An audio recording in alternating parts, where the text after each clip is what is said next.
between me and Leo, we've kind of had this like running joke a little bit ever since like the first few days. There was one moment in Saudi where we played, I forget which game it was, but I think it was the first game against Al Hilal, and he came over to me and said something in English. That was the first time he'd spoken to me in English during the game. He was covering his mouth like he always does when he speaks, because there's, like you said, a billion cameras on him. Covers his mouth and goes, "Now we change. You stay and Jordi runs. Jordi goes more in behind." I was just like, yes, okay, sounds good. This is the funny part about it. After he goes, "English pretty good, no?" And I was like, yes, very, very good. I understood everything. Welcome to Player Manager. This is the podcast where one person's good at video games and one person does the actual thing. I think that's at least the concept. My name's Zealand, and I'm joined by Julian Gressel, who plays on Inter Miami, which is a club of really no notoriety with no famous players on it. That he's the face. You're the face of Inter Miami, aren't you?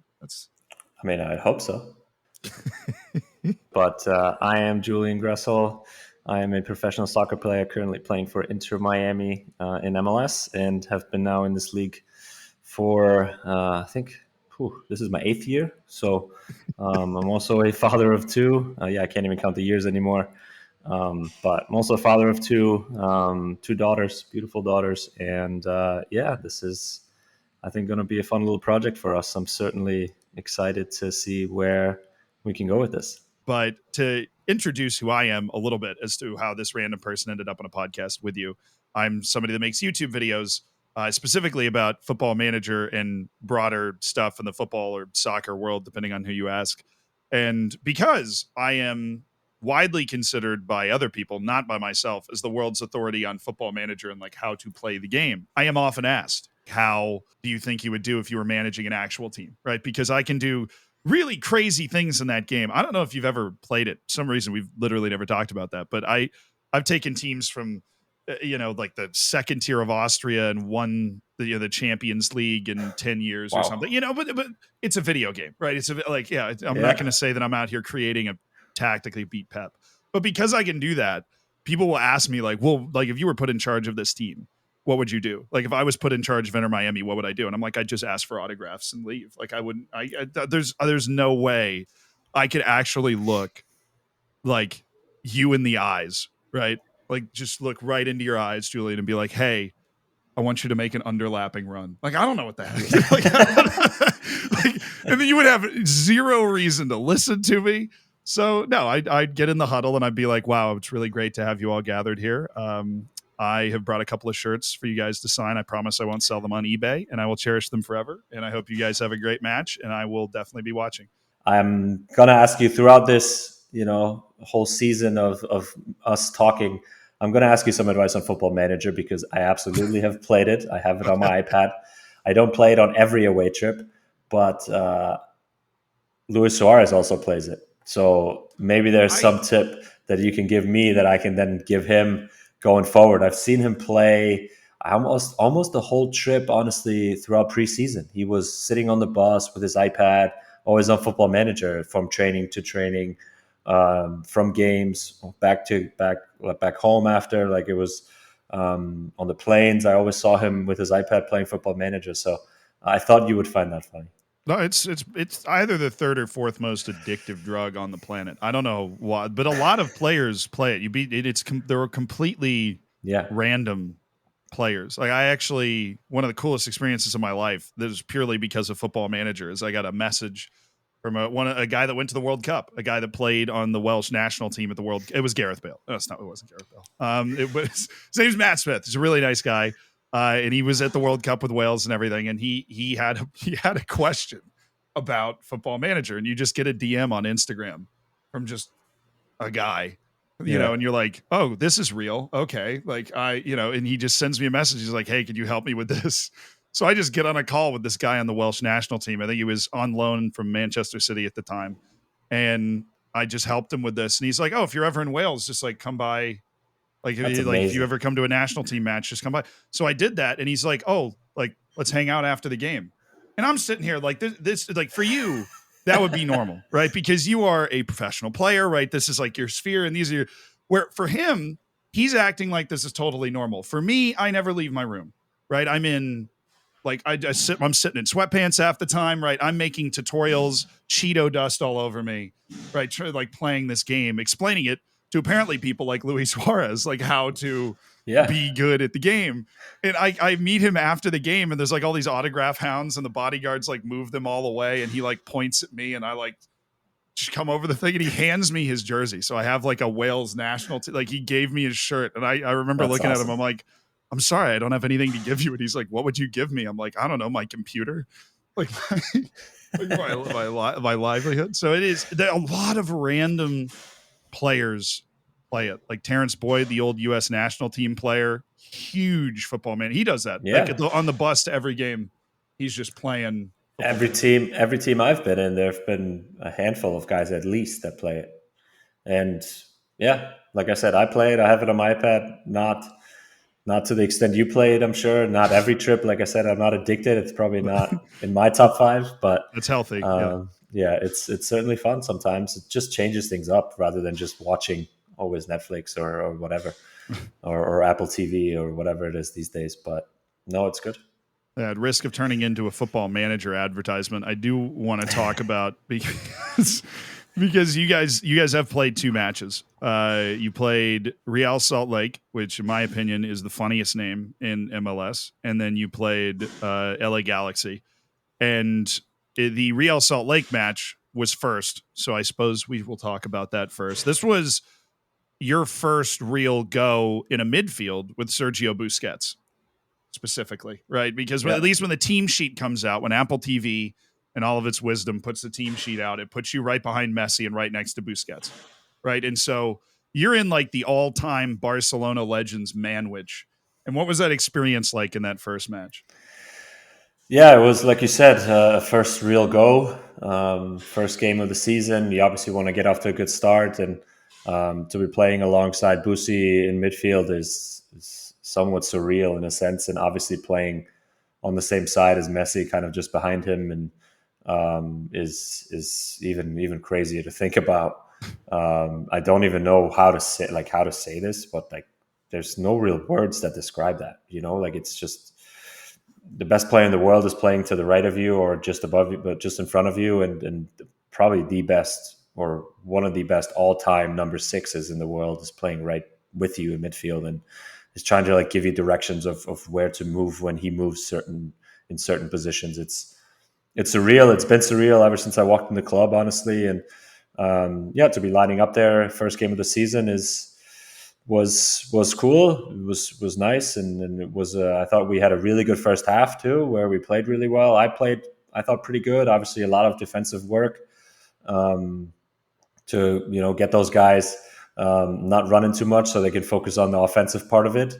Where I feel like my responsibility is a little bit more on that side, especially obviously for Messi, but that's somewhat normal, and that's okay. And yeah, we got off to a good start. Obviously, playing alongside Busi, like I said, there's moments in the game where he comes over and he's like, "Hey, I move here, and you then kind of slide into the middle." And when I drop out or whatever, there was a lot of moments where he dropped between the center backs, and I would drop in as the 6 in his position, and we would always kind of play off each other like that. And like I said, ever since I walked in the club and ever since I've kind of playing in the midfield, he's always given me pointers every day. He's given me something that I can take, that I can learn from, that I can get better from.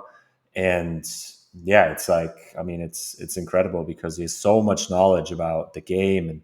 And he's like, I mean, did you see the video of him in preseason for Apple for his media tour? He had to pick like his perfect 5, like aside, like a perfect left-footed player, right-footed player. He picked Messi for his left-footed player, right-footed player, I'm not sure. But then it came down to like athleticism, whatever. And one category was brain, and he picked himself. Yeah, I mean, well, everybody else would have freaking picked him too. Like, yeah, exactly. Yeah, your ideal player. It's like, I want Busquets' brain. Is his English good? So is he coming over and saying that in English? And if his English is good, like, when did he learn English? I don't. Yeah, so his English is pretty decent. It's not perfect, but it's conversational. So he can get a point across. He can have conversations with With me, we always speak in English. We've spoken in English about not just soccer, about family, about even the Players Association, like where he's interested in the league. We've spoken a lot about Columbus, about the team that I've played before, about last season, where we were talking tactically about them a lot and about the league in general. So things like that. His English is pretty good. He's super interested in MLS, which is pretty cool to see. And is a family man, just like I am, and he's worried about his kids and being a good dad and all those things. So we've certainly talked and connected quite a bit, but yeah, his English is pretty decent. Speaking of his brain, now I'm going to attempt to pick his brain through you, because if you've talked about the tactics of MLS and your Columbus team, what does he have to say about MLS tactics and where the league is at? How does it stand out to him? How is it different? Has he ever looked at something in preseason or, obviously the first couple matches where he's gone, oh, that's different or that's weird or something? He hasn't particularly said one thing that's weird or anything. It's just he was impressed by Columbus and how we played last year, and how they started the season this year. We were watching. So we were in LA in the hotel, and Atlanta played Columbus at 11 a.m. there. So we were able to watch that game, and we had lunch just shortly after. And he came up to me. He was like, "Oh, I watched Columbus. I watched the first half. Really, really impressive and really good tactically." And then we talked a little bit about Wilfred Nancy, who's the coach, about the system of how he wants to play. Obviously, me knowing how he wants to play and stuff. So those are cool conversations. To a guy of his stature to really be interested in MLS and in a team, obviously that won last season, and a team that plays really, really good soccer as well. I think speaks to kind of the person that he is and kind of his interest level and his competitiveness still, where once we play them, he will have a good idea of kind of what they present, or what difficulties they present and stuff. But he seems super interested in it all. And just like Columbus, we obviously talked about Atlanta too, and how we played there when I was there with Tata, and how it has changed since then, and all those things. So it's certainly cool to see, to have kind of his level, or his eyes even watching MLS games and not just Barcelona, or the Spanish league or whatever. So it's cool. I can't imagine a greater compliment. Even if Busquets just looked at my Football Manager tactic and went wow, I really like the way that works, I would faint. I'd be like, oh, that is the nicest thing anybody's ever said to me. This is the greatest compliment I've ever gotten. I'd put it in a jar and put it on a shelf. So after the match, do they have this debrief where, Messi and Busquets are obviously during the match, he's telling you where to go, but do they sit down and they're like, I liked this, I didn't like this? Because obviously they have the authority to basically just sit everybody down, I feel like, and have that conversation. We don't have that. I mean, Tata is still the coach, right? They're not there to coach. Busi runs a lot of things through Tata. They have a lot of conversations even. I see them have, about the tactics or what we could have changed. Obviously, I have those same conversations with the coaching staff, and we do as a whole team. And then we talk amongst the players as well. But there are certain moments, like after the LA game, I think we were in the showers or just out of the showers or something. And we're talking a little bit about tactically. Leo was there. Jordi was there, Busi was there. Have those conversations just like you have with regular teammates. I don't know how it is in your Football Manager teams, how that works, but no, but that was kind of just moments that happen in every other team as well, and that we have here as well. And that's really how I've gotten to know them. How they're just regular guys. They're guys that are just part of the team. They're guys that want to win. Yeah, obviously they have the certain individual quality and accolades throughout their season or throughout their careers that is absolutely incredible and puts them above everything else. But no, they're regular guys. They want to do well. They want to win games, and you can see that by Messi's reaction even after the goalie scores. I think in LA, how he's not satisfied, and yeah, exactly. That's how I felt on the bench. Yeah. Do you feel like with Salt Lake, you guys win, very impressive, confident win. Then in LA, you kind of get outplayed, right? But then Messi does his Messi Yeah. thing. Do you feel like a spectator? This 90-second minute, it's him and Jordi Alba. It's like watching a highlight from YouTube from 2013 or something. And they just do this 4-pass combo and the ball ends up in the back of the net. Are you just standing there at the edge of the box like, what the hell am I a part of? Like, what is going on? Yeah, it's surreal, and honestly, you see them do that. I mean, you just said it. You've seen them do that throughout their whole careers, but I see them do it in training every time we have practice. And it's it's an instant and automatic connection that they have that is incredible. By Messi playing that ball out wide and he's just continuing his run, and Jordi obviously knows where he's going and just finding him again. It's yeah, those are moments of special. Those moments have been special ever since they've kind of started. And I was at that time I got subbed out just like 5-6 minutes before. So I was on the bench sitting next to Suarez, and yeah, we were both like, oof. we've seen this story before. But yeah, I mean those moments certainly feel good because they make you feel good even after, like you're saying, after getting outplayed a little bit, you still stay in the game. You're always in the game with these guys. You obviously, with the quality, you're always there, and you always have the ability to come back, no matter what the situation's like, and that is something that's a really good feeling to have as a teammate, or as being part of that team. And yeah, it was certainly a moment where after you're like, wow. And I go up to like Jordi and Leo after the game, and I'm like that in front of them. Like I'm not shy to express how incredible that is, and I think they appreciate that, obviously. And yeah, I'm certainly love watching that every single day in training, and certainly even more in games, especially now that they're on my team.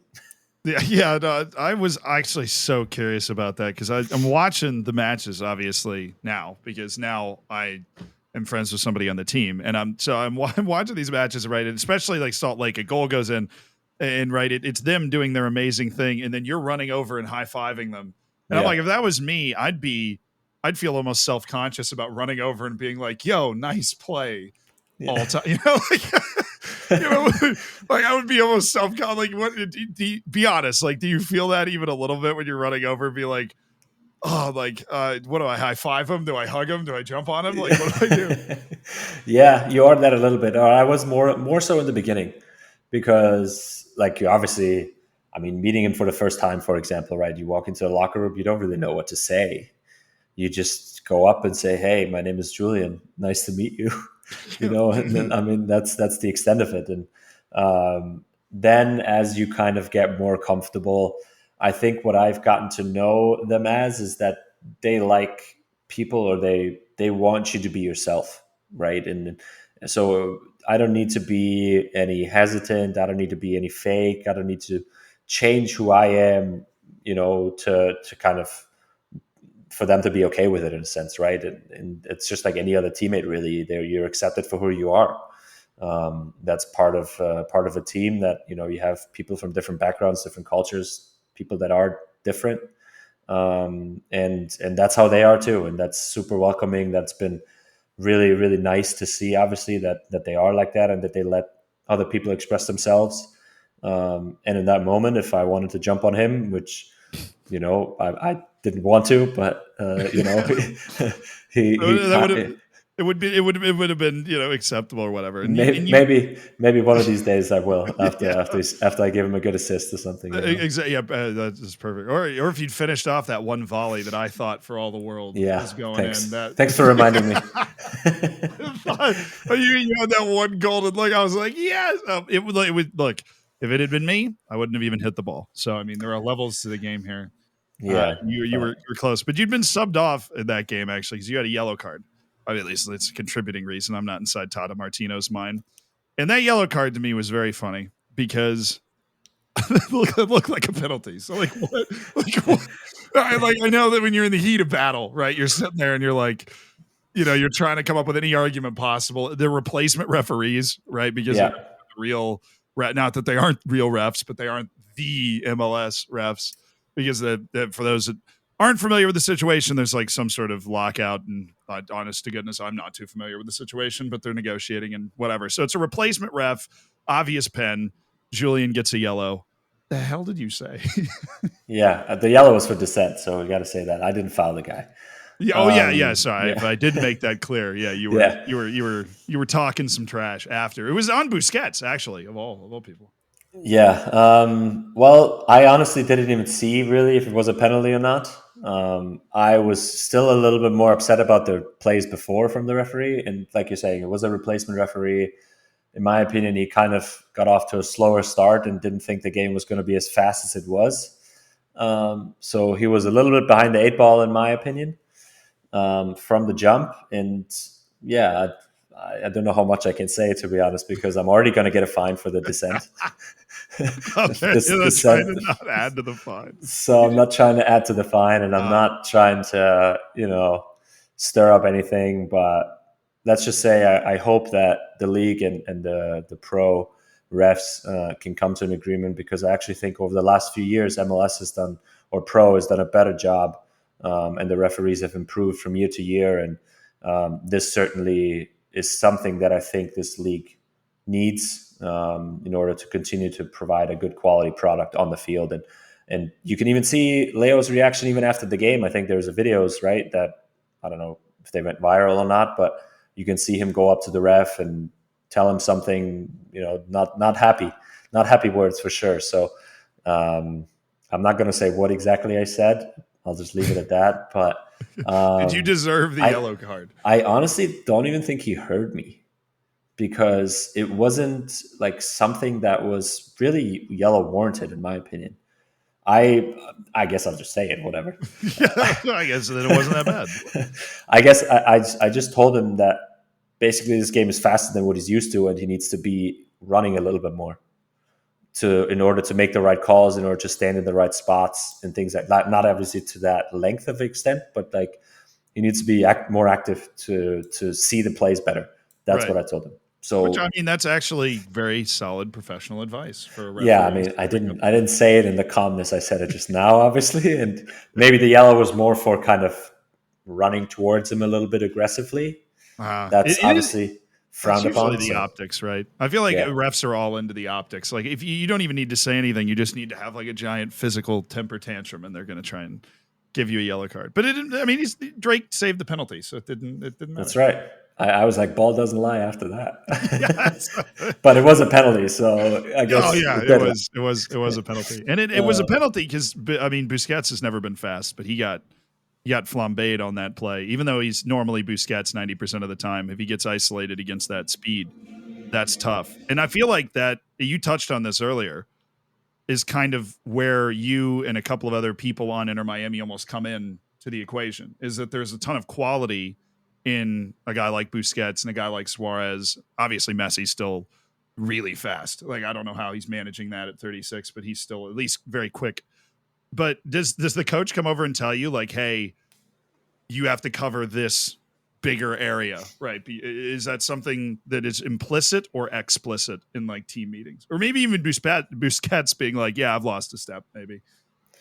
No, I mean, Busi doesn't shy away from defensive work. I think he runs a ton, looking at his data and everything. He's doing the work. It's obviously, an incredible work rate in general. But, in terms of kind of covering Messi's back, I think that's more so something that I've spoken with Tata a little bit about. And it's something me and DeAndre, because he's obviously the right back and on the right side of midfielder there, DeAndre Yedlin, have spoken about, and it's something that we want to do. It's, I think, something that we want to free up Leo in a sense where he can just play and he doesn't have to worry about that side, and that's, I think, when he's at his best. Where not to be fair, and to his credit, he's doing a lot of work defensively. He's pressing at the right times. He's finding the right moments to be active and to help us out as a team. But he's also doing it in a sense where he knows that, okay, if the ball turns over, that he's in a really good spot to then go and attack and really hurt the opposition. So the opponents always have to worry about that moment, because if you give him, like in the instance in the 92nd minute, if you give him a little bit of time and a little bit of space, he can create something, out of nothing. And that is obviously what he's waiting for, what we're waiting for. And that's why we give him the freedom to pick and choose his moments, but also we are certainly aware of that, and we are trying to obviously fill in for him in that sense. And I think that's something very normal. I think that's something every team has done for him, or for them where he's played at, even in Paris and in Barcelona they've done that, or Argentina as well. So nothing really new in that sense, to be honest. But it just means you got to run a little bit more, but that's okay. I'm still a few years younger than them, so I want to say I can still run. When you found out you were signing for Inter Miami, yes, the first thing I've told you that. Yeah, you told me the first thing you did was went for a run. You're like, oh, all right, that paid off. That's paying off. Okay. Yes. Guess what the second thing was? Just out of curiosity, I want to know what you think. I mean, if it was me, I would have gone for a run and then watched highlights of. There you go. You nailed it. I was just trying to process that. I watched Barcelona highlights, just like Xavi, Iniesta, Busquets in midfield, and Messi up top with some Suarez, some different strikers. But those are the things I watched, how they played, and obviously still remembering because I've watched them while growing up. But just to rewatch highlights and stuff, I've spent a few hours on YouTube for that. It's like, can you believe that? Yeah, like pinching yourself every 5 minutes, like this is. Yeah. But when you do that move, you do all that running to free him up, then you get to watch insane stuff. Now the LA goal was one thing, but in my sphere of like the internet bubble, the biggest thing that came out of the first two MLS matches for Lionel Messi, because you're doing the hard work of freeing him up to do this sort of insane nonsense, is he chipped the ball over a guy on the ground, and that was just I don't know if I'd ever seen that before. And everybody kind of latched onto it, and some people were like, "This is disrespectful," and other people were like, "This is just it's this insane amount of control with the ball." So, my question to you, Julian, is that the craziest thing you've seen him do, or has there been something crazier in practice that he's done? I mean, that's up there. It's certainly been up. It's up there that he does something like an awe moment. Every day in training, there's something where you just go, pwah. Like I'm literally on the field, I'm like, wow. Even if it's just a pass that like I didn't even see was there, but like something that you just appreciate. And I mean, in that moment where he, chips the ball over the guy, honestly, that's like, I'm going to have to back up a little because that play started with a through ball for me where I'm making a run in behind. Started with a through ball for me, and the only reason why Brody was laying on the floor is because he had tackled the ball away and kind of slid awkwardly, and I took a step and I stepped right on his hand. Oh. So I saw the cleat marks down on his. It was me to create the cone. Yeah. You're setting up obstacles for Messi. So he was down on the ground. I was like, oh my God, I definitely broke that guy's hand. Obviously, I was like, oh no, like I didn't mean to. It was just a freak play like that. And so he goes down and he lays there hurt. And I just stand up and I continue to look at the play, and I see Leo having the ball and dribble, and I kind of set a little pick for him so that he can have a clear shot of vision and on goal to a player that was trying to defend. And then I see him dribble, chip the ball over him and take a shot. And I was just like, that is just like, even the thought of going over and not around, like incredible. And to be like 2 yards away from it was just, oh my God. Are you ever standing there and you're watching it? You have to like remind yourself to start playing again because you just realize you're just watching him. Does that ever happen? You're just like being a spectator. You're like, focus. All right, we got to. Yeah, sometimes. I mean, for sure. It's certainly in the beginning, it was more so than now, where in the beginning, when I first met them and stuff, you have to like worry about, not falling too much into these awe moments and actually being like, okay, you're actually a teammate, you got to kind of play and be there and do the work and kind of not treat him like everybody else almost, but just, you're part of the 11, you're part of the team here, and you keep going. You can't fall into these moments too much.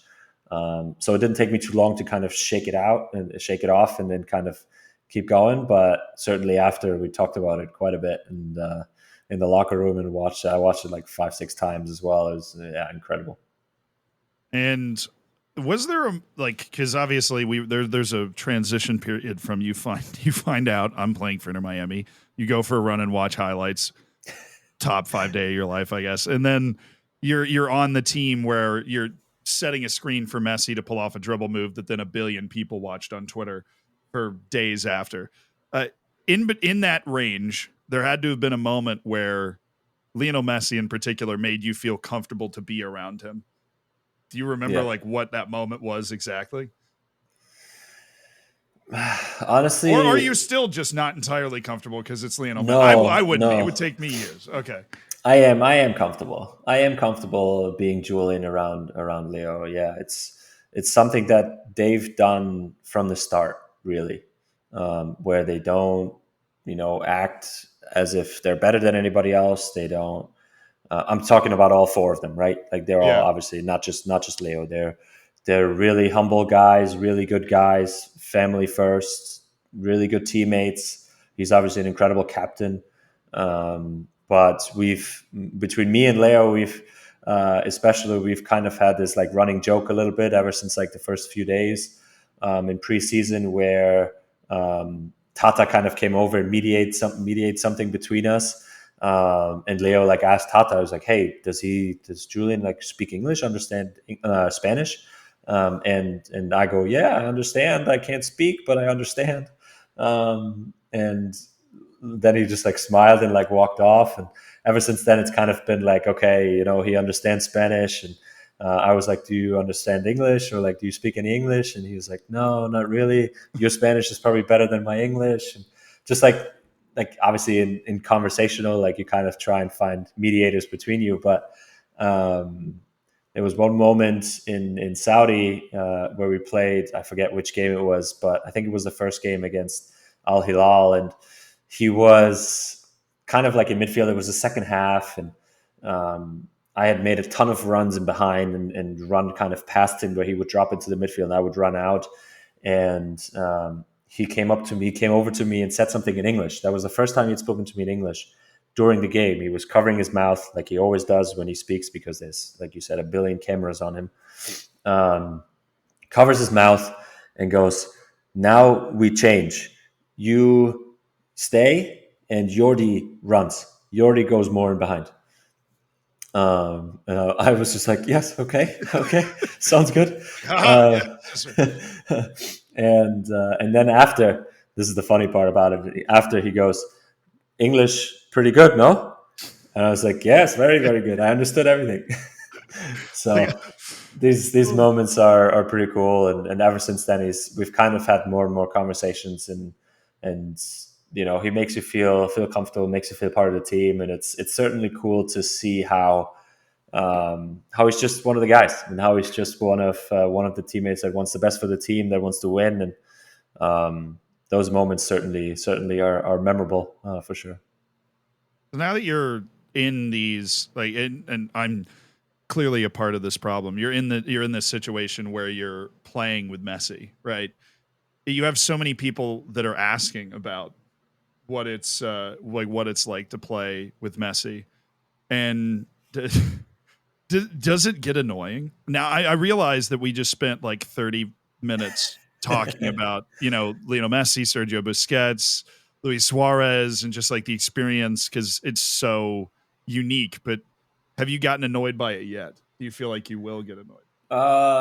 No, I'm not annoyed by it. No, I think that it's part of this team, part of why I joined Inter Miami. I'm not going to lie, and beat around the bush about that. I think I wanted to play together with these guys, and as soon as I heard that they were interested, I wanted to be. I mean, you would be, right? Oh, if you were playing, yeah.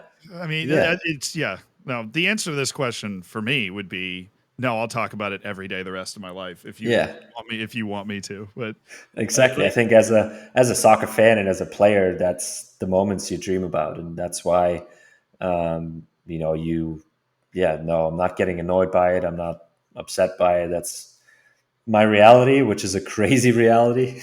Yeah, no, it's you think your reality is crazy. I'm doing a podcast with you, and I have done nothing. Like I think perhaps the craziest part of the reality for me, and then probably for you, is that you're very like you've played for the U.S. freaking national team multiple times, right? Like that is, when you're growing up, at least when I was growing up, that's like Yeah. the dream all the way to the moon is just to be able to get to that point, let alone you're doing that and then you're playing with, the guys that we've been talking about. It's like, but you're a very good player in your own right. And I'm bringing that up specifically because I feel like I introduced myself, and this is the first episode of this podcast. And you didn't really introduce yourself other than the dude that plays right next to Leo Messi at Inter Miami. So is there anything else I'm missing on that line? I know I'm missing a ton on that list, but who is Julian Gressel today? I feel like a lot of people know me as the guy that's playing alongside all those greats right now. But I am, how do I describe myself? I am a father first. I am a father of two beautiful daughters.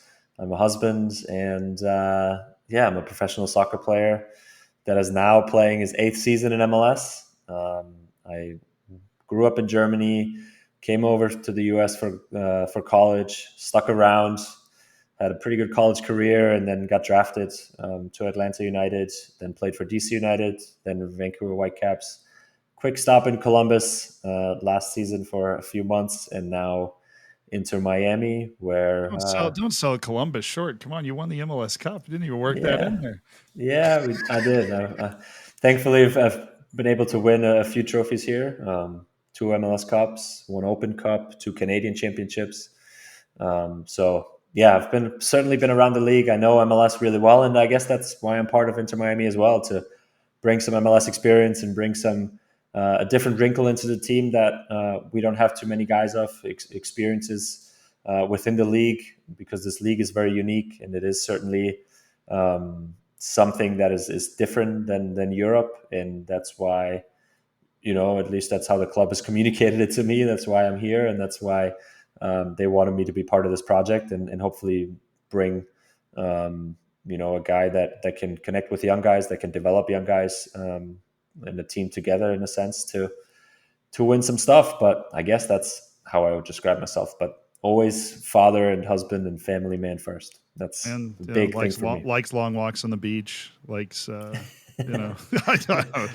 I mean, in Miami, that'd probably come in handy. But I all of that made me realize that something that I'm on the front lines of is, for a lot of people, because there are not a lot of people with my accent or with my Americanness that talk about soccer or football online.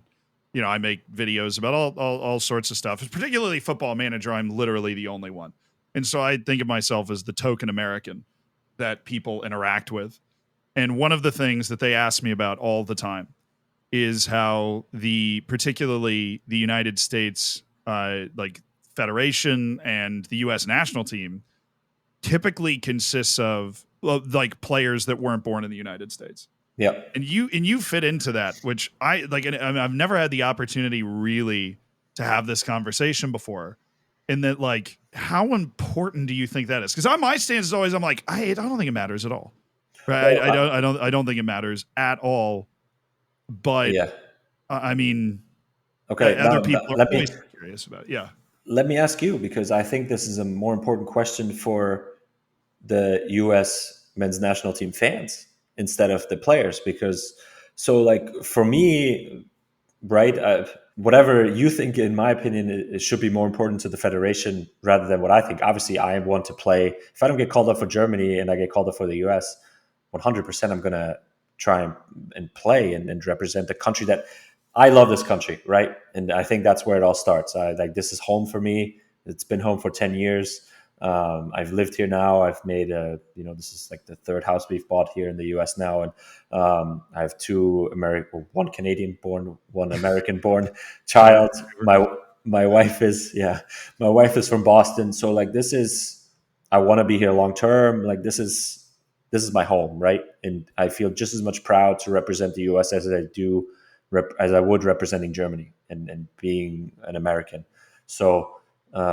But but I guess in my opinion, the question is more for you or the general U.S. men's national team fan of how they feel about that. Because do you think there's a wrinkle there that, well, they don't really want to they don't give 100% to the U.S. or is it? I think that, I mean, it's a complex question, but like I said, I usually don't care. Like if you're eligible to represent the U.S. national team and you choose to represent the U.S. national team, then you're American. I don't care. Like with Okay. Serginho Dest was actually the touching point that set this off initially, because right when I was starting streaming, he kind of was ending up with the U.S. national team, and there's a bunch of Dutch people that were like, "Well, how dare he? What is he doing?" Because he was born and raised in the Netherlands. But I think it's really. Yeah. I just hope there's one person that was born and raised in the U.S. on the team, because that's a sign that the U.S. can at least develop somebody in the U.S. Like more so than any, like not for any other like more highbrow concept reason, but Yeah. having at least somebody like Christian Pulisic where you can be like, okay, that guy, like at least there's some coach coaching U14s in the U.S. that can at least teach some kid how to play well enough that he can eventually do that. Obviously, he went to Europe at like 15 or whatever. But maybe somebody like Tyler Adams that like came up through MLS. I think that's always like a good sign, but that would be the only point for me outside of like the US.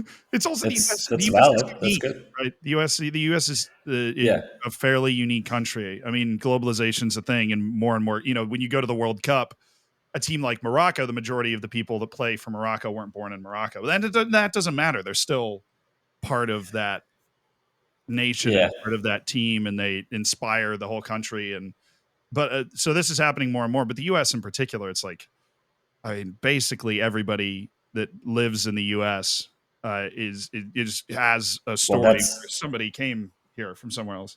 that's exactly what I think. I think that's what makes this country so great is the different backgrounds, the different cultures that come here and build this country in a sense, right? And to have that diversity represented, I think in the U.S. In the U.S. men's national team, I think is a good thing. And so for me, I never thought it was a problem.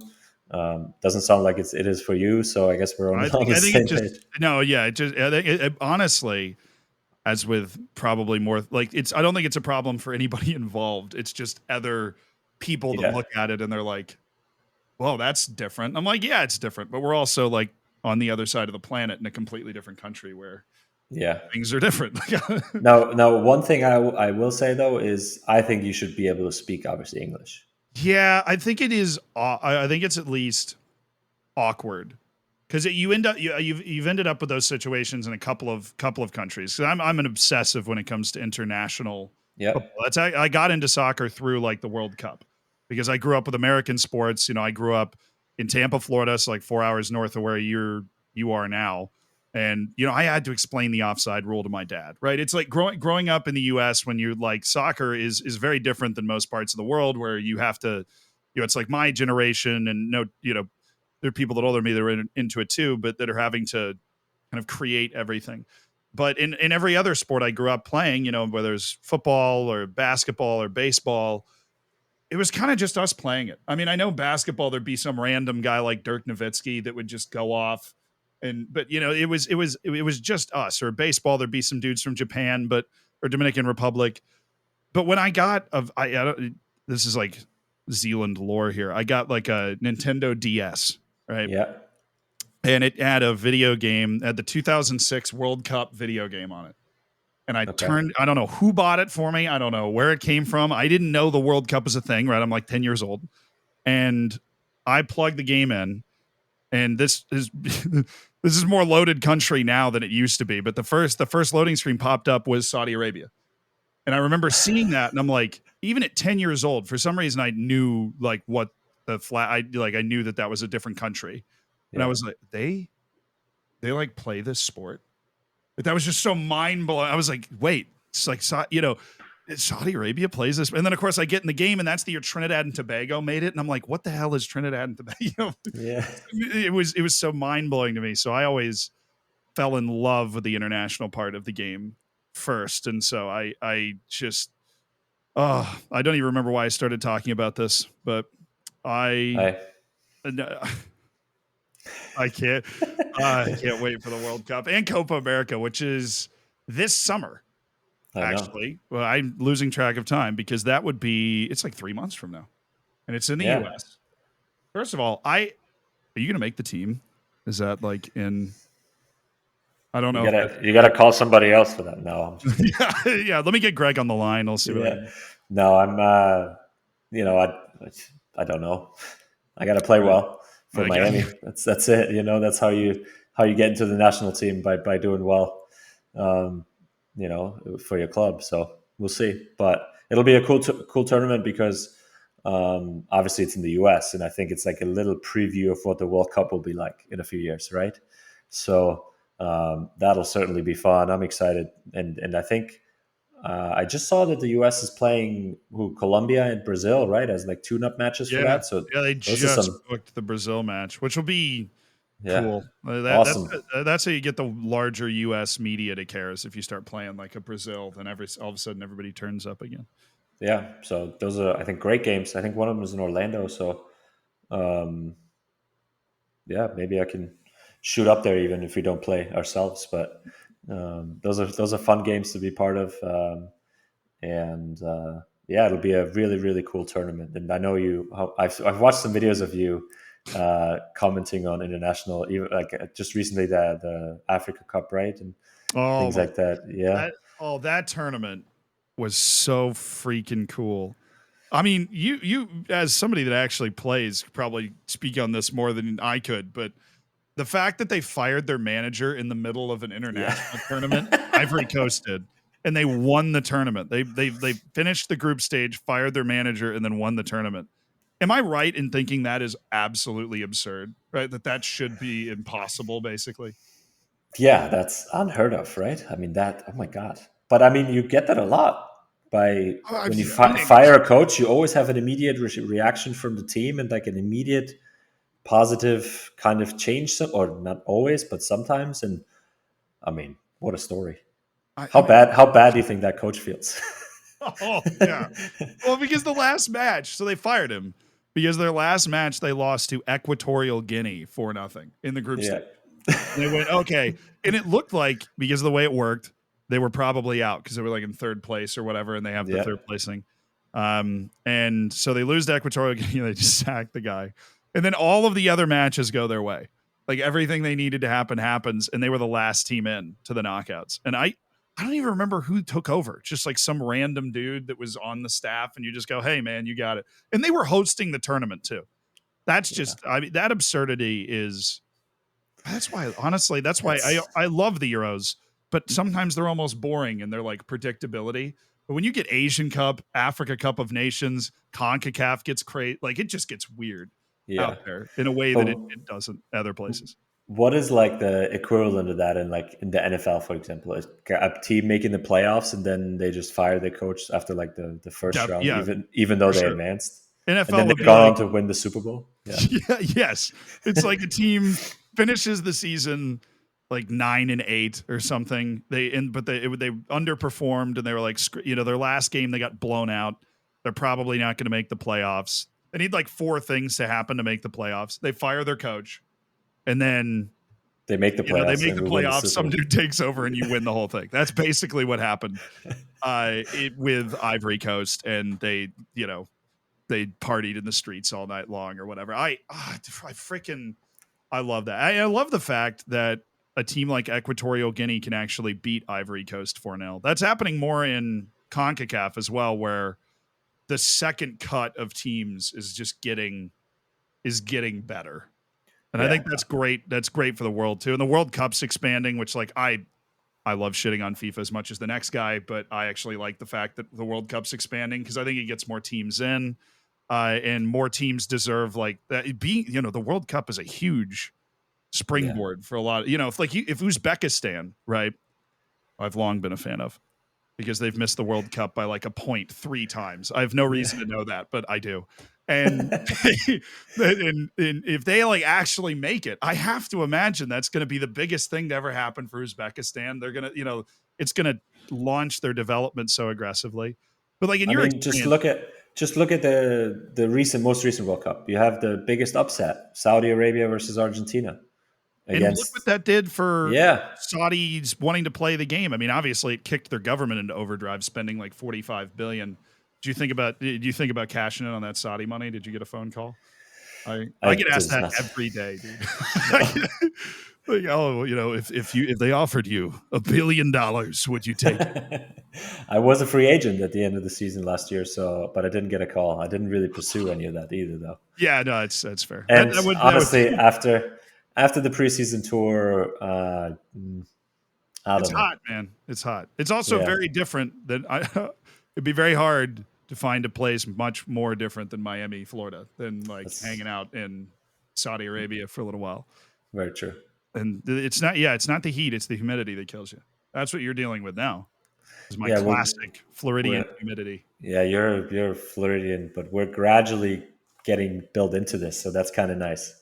I don't There's have a to. um, I'm not coming in the summer where it's July or August and you just boom. we used to No, play a game, in the backwoods of Florida growing up, where we had a driveway with like the asphalt, and we would take sodas that we got from like McDonald's or whatever, yeah, and each person would take their soda, and then you would try and arrange it on the driveway in a way that it would evaporate the fastest. Whoever's soda evaporated the fastest won. oh Like my god. summer is brutal. Which was the best soda? Orange soda. I don't know why. Okay.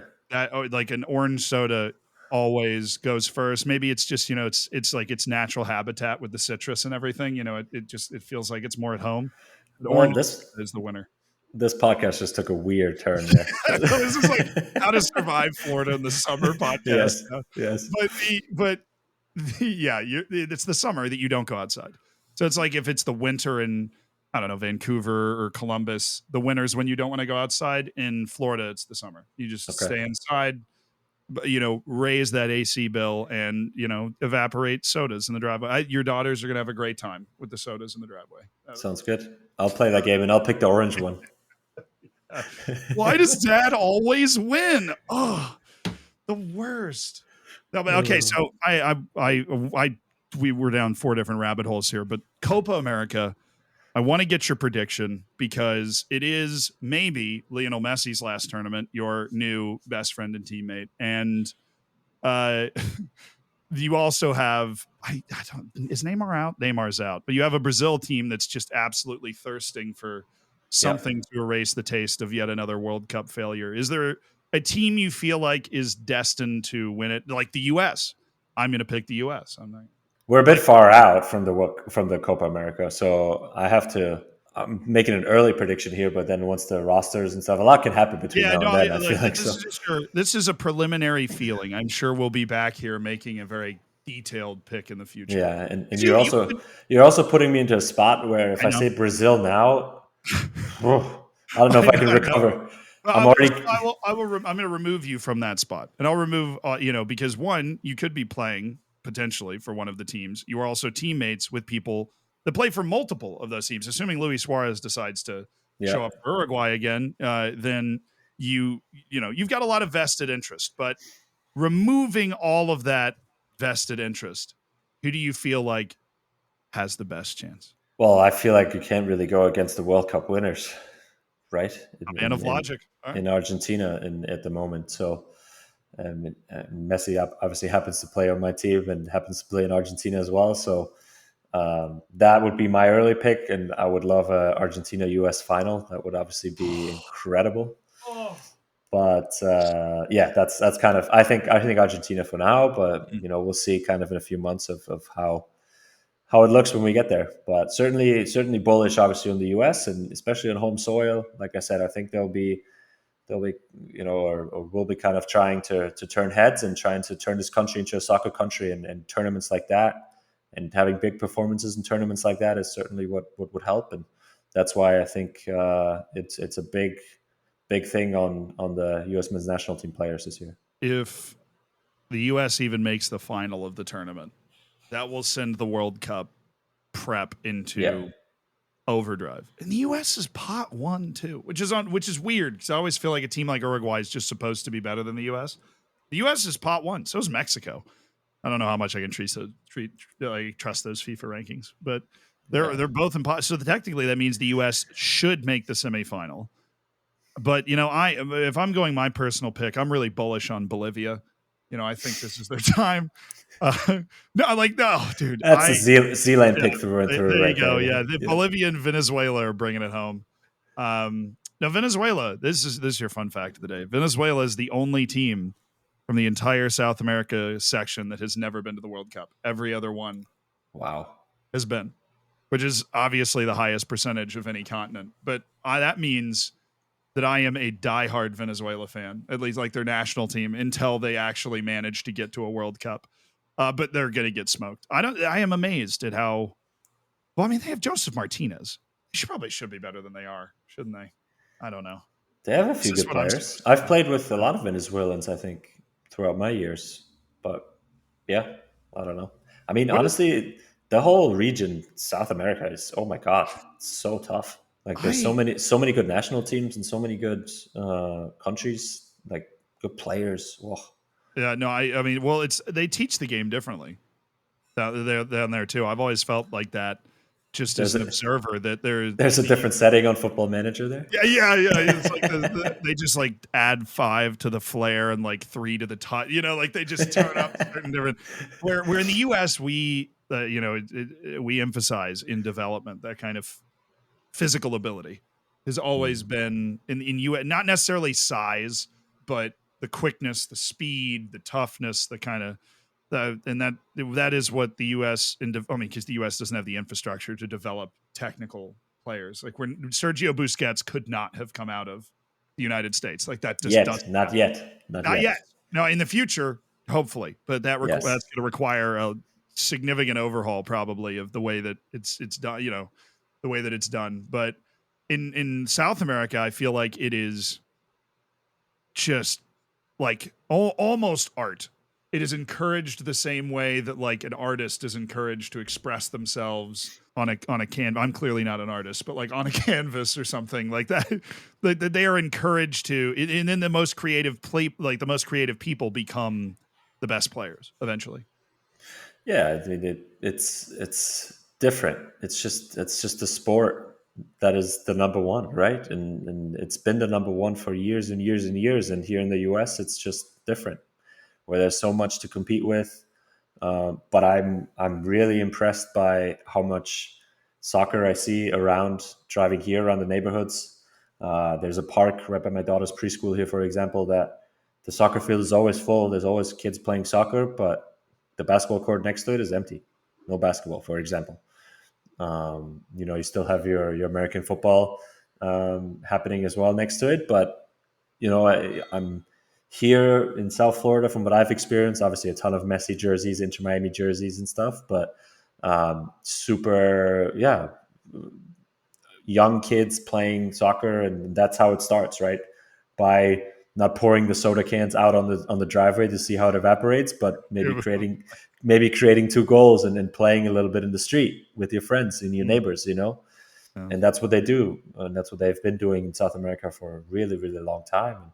And that's why, that's why I'm saying this not yet, because we're getting there, and the level of coaching is getting better. The kids are more interested in it, and stars like Leo Messi and his friends, they help grow MLS and grow the interest in the game of soccer in this country. And then you have tournaments like the Copa America coming, and that only helps. Are you just trying to highlight how I didn't end up as a professional player because I was too busy pouring sodas on driveways? Yeah, I apprecited that. That was good. Well, but you're the manager part of this podcast, so you're still a professional manager. There you go. I was the one that figured out the best soda. I'm out here optimizing the systems. I'm not out here running in circles. No, not that I could. I will say I am a menace on the New York men's league circuit. I play in 2 different men's leagues, and I would consider myself average. I think I might be ready to take the step up. I'm gonna apply for NYCFC. We'll see how that goes. Maybe not. Okay. We'll just go to Red Bulls, and please document that process for us. I'll go to training for 1 day and then just run home crying. I think that'd be. I have actually trained with a professional team once, and it did not go well. Because that was, and this is something you could appreciate, the day after the leadership structure of the club decided to take all of us to Oktoberfest. Oof. And so, Wow. yeah, What a decision that was. wasn't a good one. I was diabolically hungover. And then they did, I forget what it's called, but it's that the circle where, you know, there's like two guys in the middle and everybody else is passing around. Yeah, Rondo. Yeah. The rondo, thank you. I always want to say the remontada, and I'm like, that is so not it. I don't know why that always is in my brain. Yes, the rondo, and they put me in the middle for the rondo, and we did like 3 rounds of it, and I looked at the captain of the club. I'm like, I'm gonna throw up, and he's like, do you want to change? I was like, yes, thank you, because it was all being videoed and everything. I'm like, okay, I recovered, but yes, it is hard to put into words how much better professional athletes are than the average person, particularly when you can't see straight. That makes it so much more difficult. But you brought up one more thing that I find incredibly curious, or I'm incredibly curious in, because you are simultaneously like American and on the inside of it, and also somebody that was at one point in your life introduced to America. Yep. So I want to go back to that, Julian. What was one thing when you got to the United States that you were like, didn't expect that, or like just surprised you about living in the US? Honestly, I didn't expect the people to be so open and welcoming for the most part. I think that is a very different type of mindset from what I've gotten to know in Germany growing up. That's something that my family tells me to this day every time they visit, that they love about the US, about how, I know this is more of a serious answer here. No, I was like, that is an annoyingly, incredibly wholesome answer, and it's Yeah, I yeah. want to hear it. Like, No, but like I always compare it to, you go into the grocery store, they ask you, even if it might not be like a real question, but they ask you how you are and how you're doing, how your day's going, if they can help. For the most part, right? This is like 80-90%. yeah. Not everybody's like this, and there's some grumpy pants out there, but it's certainly nice to see how welcoming and how forthcoming people are here, and even restaurants and neighbors. Like, I just wasn't used to that from Germany, and I wasn't used to that. Like in Germany, it's everything was always a little bit bitter and a little bit like questioning why, or like, why do you need help now, or why are you doing it this way, or almost like, yeah, just sour and jealous, I think is the right word almost. And here it's really genuine at times, and that's kind of the mentality I liked. I don't know, and that's something that I've always said. I've always said from the beginning when I was a kid, to be honest with you, that I didn't want to live in the town that I kind of grew up in. Yeah. My mom is going to hear this and she's going to be like, "Oh, of course you have to say that." But because everybody still lives, or almost everybody of my family still lives in that town. But she knows this, that I think from a young age on, I always wanted to leave and explore and live in bigger cities and things like that. And yeah, the U.S. lifestyle, the culture, the way of living kind of just suit me, and I thought that it would be cool. And I came to college thinking, giving it a try and giving it a shot, and that's exactly what I found. And I loved it, and I obviously completed college, and then this thing with MLS worked out, so I stuck around. But who knows if it didn't, and who knows what I would have done. But that's how I've gotten to know the US, and to this point, it's how I've gotten to know every place we've been. If that is Columbus, if that was Atlanta, if that was DC or Virginia, where we lived, and now here in Florida, the same. Um, where the verdict is still out a little bit here in Florida because we haven't been here too long, but it's been, yeah, that's kind of why I've fallen in love with this country, and why I've made this my chosen home in a sense. Well, be careful. Florida's got some wild stuff down there. You know, I had to escape, but it was like jumping out of the vines that are like trying to grab you. Like, but I had the same thing. Most people don't leave Florida, and I was like, I got to get out and go somewhere else. So I just went farther north, and that is where I've ended up. I'm in New York, by the way, and it's cold. Thanks for asking. It is cold, but eventually I will probably be called back to the sun and the tan and the eventual skin cancer that Florida offers on a regular basis, and I do appreciate that. Nice. Well, now you got a friend. Now you got a friend down in South Florida too, so you can come and visit. This might blow your mind. I've been to Miami once in my life. You got to come for a Copa America game. We can go to a game. Don't threaten me with a good time. So this podcast, based off my understanding, Julian's might be different here, is essentially what you just heard. Now, the only reason I'm saying that is because this is the first episode, and we're kind of just going to talk about his experiences, obviously being able to play with probably the greatest player of all time and a couple of other absolute legends, his experiences in MLS, my experiences in the virtual world, and we're just two dudes that love soccer, and we'll talk about the stuff that happens outside of that. Unfortunately, we didn't get to the coach in Serie A who was spying from the bushes, but I'll save that one for next time. That's your teaser for next time.